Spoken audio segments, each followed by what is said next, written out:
కోతుల సమస్య అసలు ఏ శాఖ కిందకు వస్తుందో చెప్పాలని కేంద్ర ప్రభుత్వాన్ని చేవెళ్ల ఎంపీ కొండా విశ్వేశ్వరరెడ్డి ప్రశ్నించారు.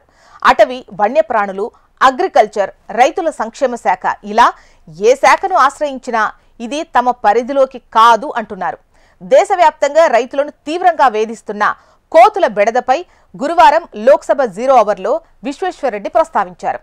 తన నియోజకవర్గ పరిధిలోని వికారాబాద్ జిల్లాలో కోతుల సమస్య తీవ్రంగా ఉందని సభ దృష్టికి తీసుకొచ్చారు. ఈ సమస్యపై ఆయన తెలుగులో మాట్లాడారు. మా వికారాబాద్ జిల్లాలో రైతులకు కోతుల సమస్య చాలా తీవ్రంగా ఉంది, పంటలన్నీ నాశనమవుతున్నాయని పేర్కొన్నారు. కోతుల బెడద నివారణకు నోడల్ ఏజెన్సీని ఏర్పాటు చేయాల్సిన అవసరం ఉందని తెలిపారు. కోతుల బెడద ఒక జిల్లా తెలంగాణకు మాత్రమే పరిమితం కాలేదని, ప్రస్తుతం జాతీయ స్థాయి సమస్యగా మారిందని ఎంపీ విశ్వేశ్వరరెడ్డి తెలిపారు.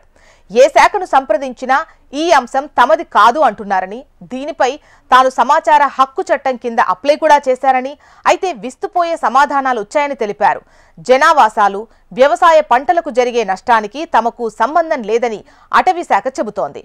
వ్యవసాయ శాఖకు గాని, పశు సంవర్ధక శాఖ గాని దీనిని తమ బాధ్యతగా స్వీకరించడం లేదు అని వెల్లడించారు. దీంతో కోతుల నియంత్రణకు బాధ్యత వహించేవారే లేకుండా పోయారని అన్నారు.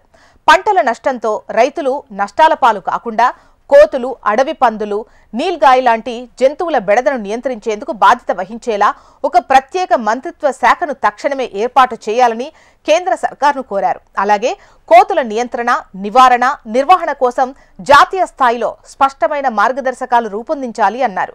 రైతుల జీవనోపాధి దెబ్బతినకుండా ఉండేందుకు స్పెషల్ నేషనల్ ప్రోగ్రాం ప్రారంభించాలని సూచించారు.